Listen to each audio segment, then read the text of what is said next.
Welcome to Growth Pod Talk Show. I'm Ruchi Shah and I am your host today.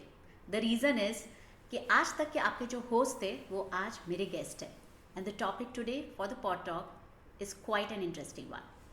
I would like to begin this pod talk with one of the famous dialogue of a famous movie जिसमें रैंचो ये बताता है उसके friends को कि सोचो अगर लता मंगेशकर के पापा ने उसको बोला होता कि तू फास्ट बॉलर बन जा या फिर सचिन तेंदुलकर के पापा ने उसको बोला होता कि तू सिंगिंग की लाइन में जा तो सोचो आज वो लोग कहाँ होते yes talent matters and that is what our topic for pod talk is today I welcome your host so far mister Hardik Shah with me as a guest hi Hardik Thank you, Ruchi, for welcoming. yes and how do you feel today to be on the other side I'm a bit excited. bit excited so આજે એમનો excitement આપણે વધારીએ okay so હાર્દિક આપણે જે અત્યારે વાત કરી જે ઓપનિંગ કીધું that is I think lot of people aspire કે ક્યાંક ને ક્યાંક there is mismatch say passion ક્યાંક છે ભણ્યા કંઈક ઓર અને પ્રોફેશન કંઈક ઓર what do you say what is your take on it how many of us are into this situation I would say majority of us are in the same situation. Reason કે જ્યારે આપણે પહેલાંની વાત કરીએ તો પહેલાં આપણી skills કે પહેલાં આપણા ટેલેન્ટ્સ વિશે એટલું બધું આપણે જોતા નહોતા અને એ વખતે તો કેવું હતું કે ઓપનિંગ્સ બી ઓછા હતા કરિયર્સ બી ઓપ્શન્સ ઓછા હતા અને ઇટ વોઝ મોર ઓફ કે ભાઈ કોઈ પેરેન્ટ્સની ઈચ્છા બાકી રહી ગઈ તો પેરેન્ટ્સે છોકરાઓને એ લાઈનમાં મૂક્યા કોઈ ફ્રેન્ડ્સ જોડે બોન્ડિંગ સારું હતું તો બધા ફ્રેન્ડ્સ અહીંયા જાય છે એટલે આપણે ત્યાં જઈએ છીએ ઓર એલ્સ કે ક્યાંક ને ક્યાંક સોશિયલ સ્ટેટસ ફાઇનાન્શિયલ સ્ટેટસ અને પ્રિયર પ્રેશર આ બધી વસ્તુઓ તમારા કરિયર્સને તમારી સ્ટ્રીમ્સને તમારા પ્રોફેશન્સને ડિફાઇન કરવા માટેનો મેજર રોલ પ્લે કરતી હતી અને ફોર દેટ રીઝન અત્યારની આપણે વાત કરીએ તો majority of people must be in a wrong line okay અને એ તો પહેલાંના લોકોનું થયું અત્યારે પણ આ જ વરી છે અત્યારના આ કન્સર્ન છે અને એ કન્સર્નના કારણે થોડું ઘણું હું એવું કહી શકું કે પેરેન્ટ્સ થોડા કીન છે એ સમજવા માટે પોતાના માટે પણ અને એમના કિડ્સ માટે પણ રાઈટ પેરેન્ટ્સ પણ પોતે એવું સમજે છે કે ભાઈ મને મારી જિંદગીમાં મજા આવે એ વસ્તુ મારે કરવી છે અને મારા છોકરાઓને મારે પ્રેશર નથી કરવું તો અત્યારના થોડો સિનેરિયો ચેન્જ થઈ રહ્યો છે પણ સ્ટીલ હજુ બી એવું કહું કે ઇટ્સ નોટ 100% જે પ્રમાણે દરેકને પોતાની સ્કિલ્સ અને પોતાના ટેલેન્ટ્સ પ્રમાણે ફ્લો થવું જોઈએ એવું 100% નથી એટલે હજુ ઘણું લોકોને એ સમજવાની જરૂર છે ઓકે આ જે ચિંતા અત્યારની પેરેન્ટ્સની છે કે ઓપોર્ચ્યુનિટીઝ ઘણી છે એવેન્યુઝ ઘણા છે તો સ્કિલ કેવી રીતે ઇવેલ્યુએટ કરે પહેલાંના જમાનામાં તમે એમ કીધું કે લોકો જ્યાં જતા હતા ત્યાં જ બધા જવાનું સ્ટાર્ટ કર્યું બટ હવે જ્યારે they want to approach some new line they want to cater to some new field how do they come to you એના માટે અને કેવી રીતે તમે એમને હેલ્પ કરી શકો છો સો રુચિ આપણે આ વસ્તુને સમજીએ પહેલાં તો કે દરેક વ્યક્તિ જે છે દરેક બાળક છે દરેક હ્યુમન બિંગ છે કોઈ પણ જ્યારે જન્મે છે ત્યારે એ લોકો પોતાના ઇનબોર્ન સ્કિલ્સ લઈને આવતા હોય છે every one is gifted with something unique હવે એ યુનિકનેસ જો તમને ખબર હોય કે તમે કઈ વસ્તુ માટે બનેલા છો તમારી શું યુનિકનેસ છે એ જો તમને ખબર હોય અને તમે એ જ વસ્તુને પરસ્યુ કરો તો તમે બેસ્ટ કરી શકો અહીંયા આગળ આપણે એક આપણા માઇથોલોજીમાંથી એક વાત કરીએ એક એક્ઝામ્પલ સેટ કરવું અહીંયા આગળ કે આજે પાંચે પાંચ પાંડવ પોતાના જે બી એમની યુદ્ધ કલા હતી એમાં નિપુણ હતા જે આપણે હમણાં ઓપનિંગમાં તમે જે વાત કરી કે લતા મંગેશકર અને સચિન તેંડુલકર એવી જ રીતે પણ એ જ તમે મહાભારતનું યુદ્ધ જુઓ તો એ જ ભીમ જ્યારે એને સામે કોકની જોડે ધનુષબાણ લઈને લડવું પડે તો હી વોઝ નોટ સક્સેસફુલ પણ ગદામાં કોઈ એને હરાઈ નહોતું શકતું તો એ જ વસ્તુ બધા પાંચે પાંચ પાંડવ પોતાના સ્કિલ્સમાં જેટલા સારા છે એ એટલે જ સારા છે કેમ કે એમની સ્કિલ્સ ફોલો કરે છે અને એ જાણવા માટે આપણે જે મેથડ યુઝ કરીએ છીએ વિચ ઇઝ નોન એઝ ડીએનઈ એ ડીએનઈ મેથડથી આપણને એ ખબર પડે કે તમારો બ્રેન ચાર્ટ શું છે તમારી સ્કિલ્સ શું છે તમારા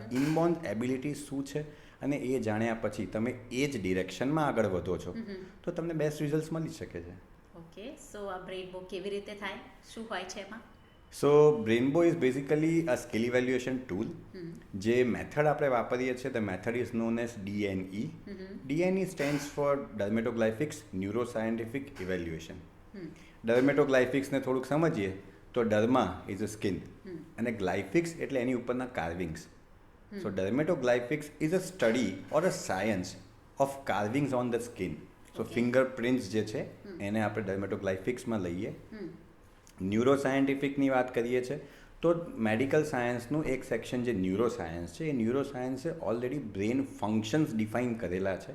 અને બીજી રીતે કહીએ તો આપણે જે કંઈ બી કરીએ છીએ એમાંથી બ્રેનનો કયો એરિયા રિસ્પોન્સિબલ છે ફંક્શન માટે, રાઈટ. એ અન્ડરસ્ટેન્ડિંગ ન્યુરોસાયન્સ પાસે છે. ઓકે. આ બંનેનો બેઝ લઈને આપણે એમનું ઇવેલ્યુએશન કરીએ છીએ અને આપણને એ ખબર પડે છે કે કઈ વસ્તુ તમે કેવી સારી રીતે કરી શકો, કઈ વસ્તુ કેટલી સારી રીતે તમે આગળ વધી શકો. કેમ કે જ્યારે આપણે ડર્મેટોગ્લાયફિક્સ કરીએ છીએ ત્યારે આપણને એના ક્વોલિટી અને ક્વોન્ટિટી મળે છે. ક્વોલિટી ક્વોન્ટિટી તમારા ડાયરેક્શન અને તમારું પોટેન્શિયલ અને તમે કેટલું દૂર જશો એ નક્કી કરે. સો if I have correctly understood Hardik, because આ ડર્મેટોગ્લાયફિક્સ મતલબ સ્કિન ડર્મેટથી છે અને ફિંગરપ્રિન્ટ્સ તો હરેકની યુનિક જ હોય છે. સો is that a sure thing કે તમારી યુનિકનેસ તમારા રિપોર્ટમાં ઝલકાય? True, very true. હા. સો આને બ્રેનબો, સો આ જ્યારે ડીએનઈ રિપોર્ટના નામથી તમે જે બ્રેનબો ખૂબ પ્રખ્યાત છે બાય ધ વે અમદાવાદમાં, સો બ્રેનબોની વાત કરીએ તો Y this name brain and બો, મતલબ મિક્સ છે કશુંક, એમાં શું છે? સો જો બ્રેનબોને સમજીએ તો થોડું રિધમેટિક રાયમિક લાગે આપણાને, રેનબો જેવું. હા, કરેક્ટ. બરાબર. સિમ્પલ. રેનબો શું હોય તો જ્યારે એક વ્હાઇટ લાઇટ છે, જ્યારે વરસાદ પડે અને એ વખતે જો એટમોસ્ફિયરમાં થોડું મોઇશ્ચર હોય અને થોડાક વોટર ડ્રોપલેટ્સ હોય તો સનલાઇટના કારણે એ રેનબો ફોર્મ થતો હોય. આઈ થિંક આ મિકેનિઝમ આપણે બધાને ખબર છે. Correct, yes. સિમિલરલી અમે લોકો ફિંગરપ્રિન્ટ્સ લઈએ છીએ અને ફિંગરપ્રિન્ટ્સને લીધા પછી તમારા બ્રેનના જે બી સ્કિલ્સ છે એને અલગ પાડીએ છીએ. ઓકે. સો જે રીતે એક વ્હાઇટ લાઇટ 7 ડિફરન્ટ કલર્સમાં સ્પ્લિટ થાય છે એવી રીતના આપણે તમારી ફિંગરપ્રિન્ટ્સ ઉપરથી તમારા બ્રેનના સ્કિલ્સને અલગ પાડીએ છીએ. એન્ડ ફોર દેટ રીઝન બ્રેનબોની રાઇમિંગ છે આ Brainbo. All right. So Hardik, DNE report with Brainbo, તો એને ડીકોડ કેવી રીતે કરીએ? આ રિપોર્ટથી કઈ વસ્તુના એંગલ અને કોમ્પોનન્ટથી એક વ્યક્તિને ખબર પડે કે એને કઈ દિશામાં જવું જોઈએ? જો પહેલાં તો આપણે જે વાત કરી ડીએનઈ રિપોર્ટ છે કે બ્રેનબો રિપોર્ટ છે, એ બ્રેનબો રિપોર્ટ તમારા બ્રેન ચાર્ટની, તમારા સ્કિલ્સની વાત કરે છે. ઓકે. હવે એના કયા સેગમેન્ટ્સ કે કયા જંક્શન્સની વાત કરીએ તો લાઈફના અલગ અલગ જંક્શન્સમાં આ સેમ રિપોર્ટ યુઝ થઈ શકે. ઓકે. અને એમાંથી આપણે શું સમજી શકીએ. તો સૌથી પહેલાં વાત કરીએ કે આજે તમે એક બાળકનો, એક ચાઇલ્ડનો રિપોર્ટ કરો છો અને એ ચાઇલ્ડ માની લો કે 1-1.5 વર્ષનો છે. સૌથી ફર્સ્ટ સ્ટેપ પેરેન્ટિંગ માટે આ વસ્તુ હેલ્પ થાય. પેરેન્ટિંગ માટે હેલ્પ કેવી રીતના થાય કે આજે એક પેરેન્ટ્સ, સેમ સેટ ઓફ પેરેન્ટ્સના 2 છોકરાઓ છે, સિબલિંગ્સ છે એમના. હવે 2 જે છોકરાઓ જે છે એ બંને છોકરાઓનું અપબ્રિંગિંગ, બંને છોકરાઓનું માઇન્ડસેટ, બંને છોકરાઓની અન્ડરસ્ટેન્ડિંગ અને બંનેને હેન્ડલ કરવાની રીત અલગ હોય. એ દરેક પેરેન્ટ્સ એક્સેપ્ટ કરશે કે 2 છોકરાઓ સેમ રીતે ઉછેરી શકાતા નથી. Very true. હવે સેમ સેટ ઓફ પેરેન્ટ્સના 2 છોકરાઓ જો અલગ છે તો એવરી ઇન્ડિવિજ્યુઅલ્સ આર યુનિક, એ બહુ ફેક્ટ છે. યસ. તો જ્યારે પેરેન્ટિંગની વાત કરીએ છીએ ત્યારે આપણને એ ખબર પડે કે આ બાળકને કઈ રીતે કમ્યુનિકેટ કરવું યા તો એની વસ્તુ કઈ રીતે સમજવી. કેમ કે તમે જ્યારે એક વ્યક્તિને સમજી શકો સારી રીતે ત્યારે તમને એ ખબર પડે કે એના પ્રોબ્લેમ શું છે, એના બિહેવિયર શું છે, એના લાઇકિંગ શું છે અને એને શું ગમે છે, શું નથી ગમતું, યા તો કેવી રીતના આને ટેકલ કરવાનો છે. સો સૌથી પહેલો સ્ટેપ તો પેરેન્ટિંગ છે. ત્યાંથી થોડાક મોટા થઈએ, આપણે આખી લાઈફ સાયકલની વાત કરીએ, ત્યાંથી થોડાક મોટા થઈએ તો જ્યારે તમે બાળકને એક્ટિવિટીમાં મૂકો છો તો તમારે કઈ એક્ટિવિટીઝમાં મૂકવી, એને શું ગેમ્સ આપવી, એને કયા સ્પોર્ટ્સમાં મૂકવા. રીઝન કેમ કે નોર્મલી થતું શું હોય કે મમ્મીઓ નક્કી કરતી હોય યા તો પેરેન્ટ્સ નક્કી કરતા હોય કલેક્ટિવલી, પણ થાય એવું કે બાજુવાળા સ્કેટિંગમાં જાય છે, આપણે બી સાથે સ્કેટિંગમાં જતા આવીએ. સ્કેટિંગમાં 4 છોકરાઓ જતા હોય, 2ને ફાવે, 2ને ના ફાવે, એ મમ્મી બહાર ઊભા વાતો કરતી હોય કે મારા છોકરાને તો સ્કેટિંગ ફાવતું નથી, અમે તો વિચાર કરી તે ડ્રોઈંગમાં મૂકવાના. ઘરે આવીને વાત થાય કે ભાઈ આને બી ગમતું નથી તો આપણે ડ્રોઈંગ કરાવીએ. એટલે આપણા સ્પોર્ટ્સ અને આપણા એક્ટિવિટીઝ પણ આ રીતે જ સિલેક્ટ થતા હોય છે. એમ કરતાં આગળ વધીએ તો તમારા એડ્યુકેશનની વાત આવે. એડ્યુકેશનમાં તમે સ્કૂલમાં એડમિશન્સ લેવા માટે બી આપણે હેલ્પ કરીએ છીએ. આપણા રિપોર્ટમાં એ પણ આવે છે કે કયું બોર્ડ બેસ્ટ છે. તમે એક વખત માટે એડમિશનની આગળ વધીએ તો લર્નિંગ પેટર્ન્સની વાત કરીએ, ઇનપુટ પેટર્ન્સની વાત કરીએ કે તમારું બ્રેન શીખે કઈ રીતે. દરેક વ્યક્તિ જોવે છે, કંઈક યાદ રાખે છે, સાંભળે છે અને કંઈક યાદ રાખે છે, કંઈક કરે છે તો યાદ રાખે છે, પણ દરેકના કોઈ બી આઉટ ઓફ 1 પ્રોમિનન્ટ છે અને કોઈક બીજી વસ્તુ છે થોડીક ઓછી છે. તો બેસ્ટ કઈ છે એ રીતે કહી શકાય. કરિયર સિલેક્શન આનો પોઈન્ટ છે. એક આપણે કરિયર સિલેક્શન માટે યુઝ કરી શકીએ 10th પછીના સબ્જેક્ટ્સ, 12th પછીના સબ્જેક્ટ્સ, તમારા માસ્ટર્સના, તમારા પીએચડીના સબ્જેક્ટ્સ, આ બધા જ સબ્જેક્ટ્સ આમાંથી લઈ શકીએ. એક ઇન્ડિવિજ્યુઅલ વ્યક્તિ હોય તો એ ઇન્ડિવિજ્યુઅલ પોતાના સ્ટ્રેસ મેનેજમેન્ટ માટે કામ કરી શકે. એ જોબ માટે સારો છે કે બિઝનેસ માટે સારો છે એ આમાંથી સમજી શકીએ. એ પાર્ટનર્સની વાત કરીએ તો લાઈફ પાર્ટનર્સ છે, બિઝનેસ પાર્ટનર્સ છે, એ આમાંથી સમજી શકીએ. એટલે એન્ટાયર લાઈફ જર્નીમાં કોઈ પણ પ્રશ્ન છે એ દરેક પ્રશ્નનો આમાંથી આપણને જવાબ મળી શકે. સો ડુ મીન કે અગર કોઈ દોઢ વર્ષના બાળકનું આ કરાવ્યું છે તો એને પછી આ ફરીથી ઓફકોર્સ ફિંગરપ્રિન્ટ્સ નેવર ચેન્જ, સો આઈ અગ્રી, પણ આ જ રિપોર્ટથી એમને આખું લાઈફ એટલે 70-75 વર્ષ સુધીનું એને માધ્યમ, એને એક દિશા મળી શકે છે. મળી શકે છે ડેફિનેટલી, કેમ કે as you rightly said fingerprints change નથી થતી. એટલે તમારો રિપોર્ટ તમે 7 વર્ષે કરાવો કે 70 વર્ષે કરાવો, રિપોર્ટ સેમ જ રહે છે. પણ હા, એના ફાઇન્ડિંગ્સ જે છે એ ટાઈમે શું રિલેવન્ટ છે એ એંગલથી આપણે એને જોઈ શકીએ. અને એ જે તે વખતની જે કોઈ ક્વેરી છે યા તો જે કોઈ રિક્વાયરમેન્ટ છે એ બધી જ રિક્વાયરમેન્ટ, એ બધા જ ક્વેરીઝના સોલ્યુશન્સ કે આન્સર્સ આપણે આ રિપોર્ટ પરથી લઈ શકીએ. ઓકે, તો મને એક હજી બહુ થોડો બિઝાર ક્વેશ્ચન છે, મને તમને પૂછો છો. Does DNE report helps also into team building?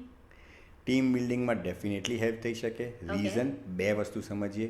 એક તો આપણે જ્યારે કોઈ ટીમ બનાવીએ છીએ તો ટીમ સિનર્જી સૌથી પહેલો પોઈન્ટ. કોઈ વ્યક્તિ એવું છે કે જેને ટીમમાં કામ કરવું ગમે છે કે એને ઇન્ડિવિજ્યુઅલ કામ કરવું ગમે, આ સૌથી પહેલો સ્ટેપ.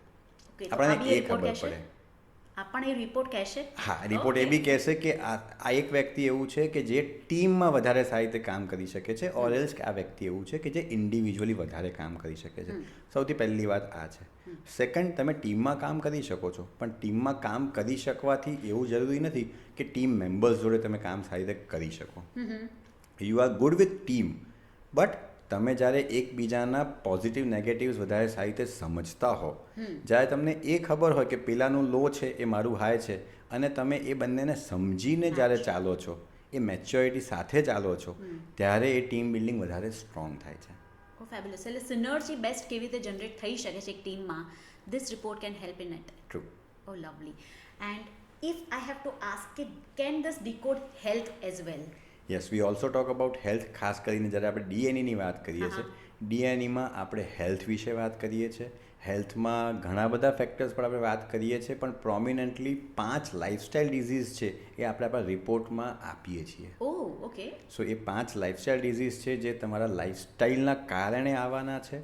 એ પહેલેથી આપણને ખબર પડે કે આ ડિઝીઝીસ આપણા થઈ શકે એમ છે, અને તમે લાઇફસ્ટાઇલ ચેન્જ કરો છો તો તમે એને ડિલે કરી શકો ઓર તમે એને એવોઇડ કરી શકો.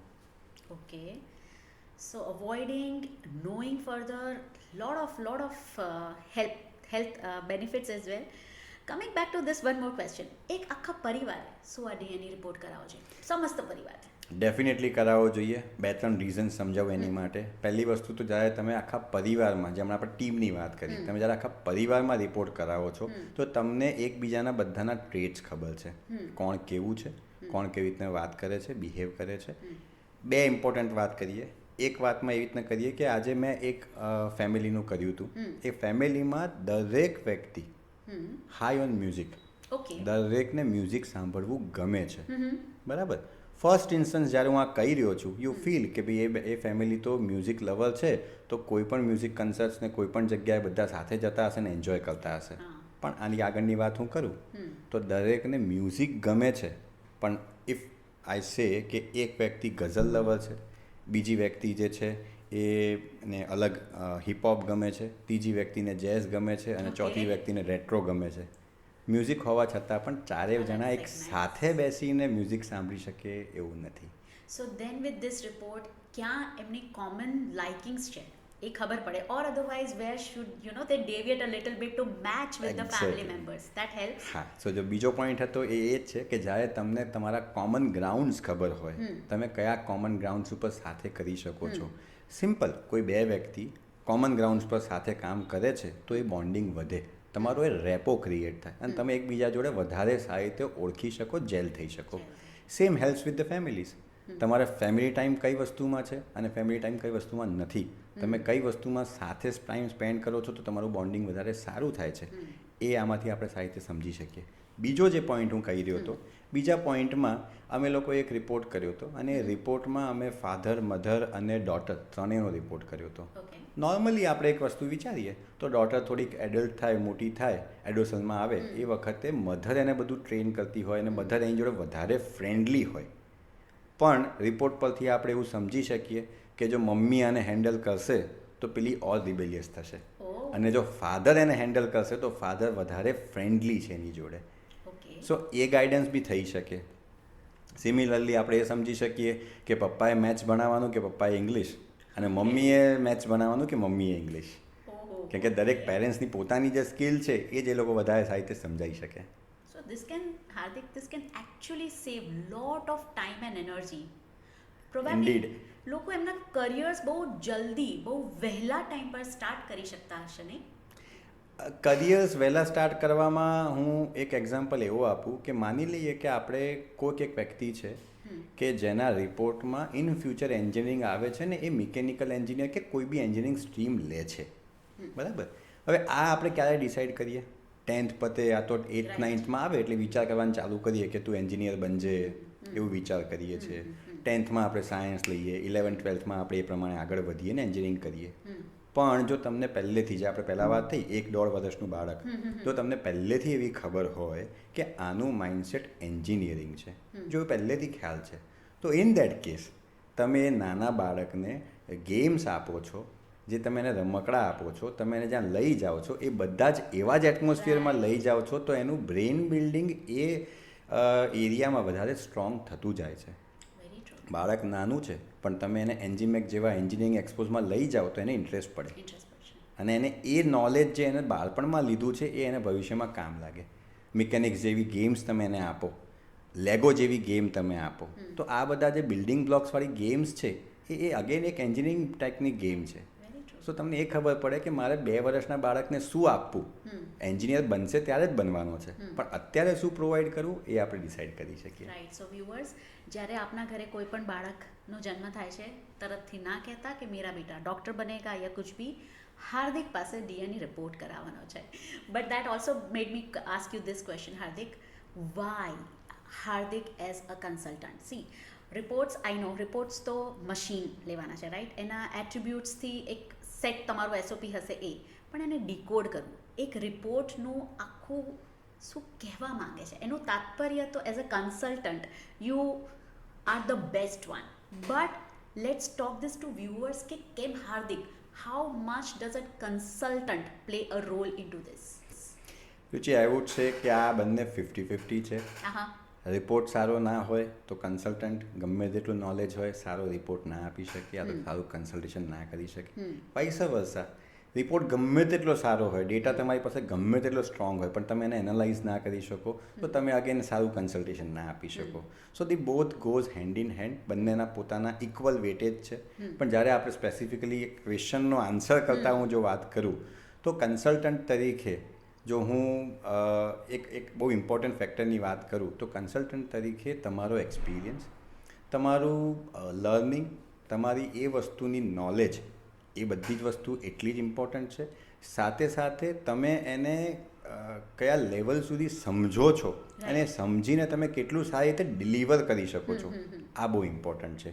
આજે એક વ્યક્તિને સમજ બધી જ પડે છે, પણ જો અગેન એ સામે ડિલિવર નથી કરી શકતો અને જો ક્લાયન્ટ્સને સમજાવી નથી શકતો કે તમારી માટે શું ઇમ્પોર્ટન્ટ છે આમાંથી, જો ક્લાયન્ટ માટે ટેક અવે નથી, તો કન્સલ્ટન્ટ સારો એટલે એનાલિટિકલ સારું હોવું અને રિપોર્ટ બી સારો હોવો, બંને વસ્તુ પણ નકામી થાય છે. કેમ કે ધ મેઇન લાસ્ટ પોઈન્ટ એ છે કે તમે જે બી આપો છો એ સામેવાળા માટે ટેક અવે હોય, એ લઈ જઈ શકે. Very true. So Hardik, can anybody in this world get the DNA report done because, તમે આપણે આ સિટીમાં છીએ, બીજા કોઈ પણ સિટીમાંથી or from other country, can they take your service? Yes, anyone can take our services. અમે લોકો ફિંગરપ્રિન્ટ જે સ્કેન કરીએ છીએ, વી હેવ ડેવલપ્ડ. કોવિડ બહુ જ લોકો માટે સારો અને ખરાબ રહ્યો, અમારી માટે પણ કોવિડ સારો રહ્યો. અમે કોવિડ પહેલાં અમે લોકો રિમોટ ફિંગરપ્રિન્ટ્સ નહોતા લઈ શકતા, યા તો ઇનફેક્ટ અમે નહોતા લેતા. પણ because of Covid every one has found out a way અને અમે પણ શોધ્યો છે અને વી હેવ અ ટેકનિક જ્યાં આપણે ફિંગરપ્રિન્ટ્સ રિમોટલી બી લઈ શકીએ છીએ અને રિમોટલી બી ફિંગરપ્રિન્ટ્સ લઈને એના એક્યુરેટ રિઝલ્ટ્સ આપણે આપી શકીએ છીએ અને કોવિડથી લઈને અત્યાર સુધી અમે બહુ જ બધા એટલે આ ટેકનિકને લોન્ચ કરતાં પહેલાં ઓપન કરતાં પહેલાં પણ અમે બહુ જ સ્ટડી કર્યા અને એ પછી હવે જ્યારે કર્યો છે લોન્ચ તો એ પછી બી અમે બહુ જ બધા રિપોર્ટ્સ કર્યા છે ઓકે બહુ જ બધા રિપોર્ટ્સના ફાઇન્ડિંગ્સ આપણી પાસે આવ્યા છે અને દે આર સેમ એક્યુરેટ જે આપણે નોર્મલી ફિઝિકલી ફિંગરપ્રિન્ટ લેતા હોઈએ એટલા જ એક્યુરેટ છે. Okay, so there are no boundaries to get this DNA report done by Hardik Shah. Hardik, I had an amazing time so far with the detailed questions and this much of knowledge. Now let's quickly move to rapid fire. So in rapid fire, I'm going to ask you questions. જેનો તમારે બહુ જ quickly answer આપવાનો છે. It has to be very spontaneous. And we begin? Okay, perfect. So the first question is, what does Hardik's DNA report says about him? આમને થોડો રેપિડમાં ના આપીને થોડો ડિટેલમાં આપો. ફટાફટ. So my education background is I am a BSc but my report says commerce. Okay. અને 12thમાં there was a time કે જ્યાં મારે સાયન્સ છોડીને કોમર્સમાં જવું હતું એ વખતે રિપોર્ટ થયો નહોતો નહીં તો Okay. ડેફિનેટલી હું કોમર્સમાં હોત. Okay, so you're otherwise a commerce student, commerce background people. Okay, all right. So Hardik, are lefties really more creative? I would say no exactly કે એકદમ એવું જ નથી કે લેફ્ટીઝ ક્રિએટિવ હોય છે પણ હા એક ફેક્ટ બીજું છે કે લેફ્ટ બ્રેન રાઇટ બ્રેનની થિયરીની વાત કરીએ તો right brain is a creative brain અને એઝ વી ઓલ નો કે બ્રેન બોડીને ડાયગ્નોલી કનેક્ટ કરે છે Correct, હા. બરાબર એટલે જેનું લેફ્ટ બ્રેન જેનું રાઇટ બ્રેન એક્ટિવ છે એના ઓર્ગન્સ લેફ્ટ એક્ટિવ છે. Okay. So it holds true something true. somewhere. Okay, all right. Which will be an ideal age to get the DNA report done? Two answers to it as early as possible first thing જ્યારે જાગ્યા ત્યારે સવાર એના જેવી વાત છે Okay. પણ જો પહેલેથી ખબર છે તો get it done at the age of 1.5 2 years. Okay, all right. So answer this. Everyone should get their DNA report done because. Because બ્રેનની વાત કરીએ ને જે મેં કીધું કે આ બ્રેન જે છે એ ચાઇલ્ડહુડ બ્રેન આપણે યા તો બિફોર બર્થનું બ્રેન આપણે જોઈએ છે. Now every human being uses around somewhere 5 to 7% of the brain. બાકીનું 90-95% બ્રેન તો આપણે વાપરતા જ નથી અને ડીએનઈમાં આપણે એ 90-95% બ્રેનને સમજીએ છીએ. Oh, perfect. Okay, that's the most convincing part. Okay, so highest neural density score that you have ever come across in a report. Normal Asian એવરેજની વાત કરીએ તો 124થી લઈને 145 નોર્મલ એવરેજ છે. Okay. I have come across 310 So double, ઓલમોસ્ટ. almost double. Oh, fantastic. Okay, so Hardik, that also calls for the end of rapid fire. Anything that brings this show to end is really very, I am having a very heavy heart because there's a lot to ask to Hardik yet. But I would urge all of you to get in contact with Hardik Shah once because he does this DNA report fantastically for your kids, for yourself, even if you stay confused, even if you feel that नहीं मुझे मेरे free time में मेरे me time में क्या करना चाहिए फिर भी Hardik is a person and your DNA report is must. Thank you so much Hardik. I had amazing time. Thank you Ruchi for this opportunity અને આઈ એમ શ્યોર કે જે લોકો આ સાંભળશે એમને સારી નોલેજ મળશે સમજ પડશે. Thank you. व्यूअर्स अगर आपको हमारा ग्रोथ पॉड टॉक शो अच्छा लग रहा है where we get lot of guests who can inspire you, then do like, share and subscribe to Growth Pod Talk Show. Thank you.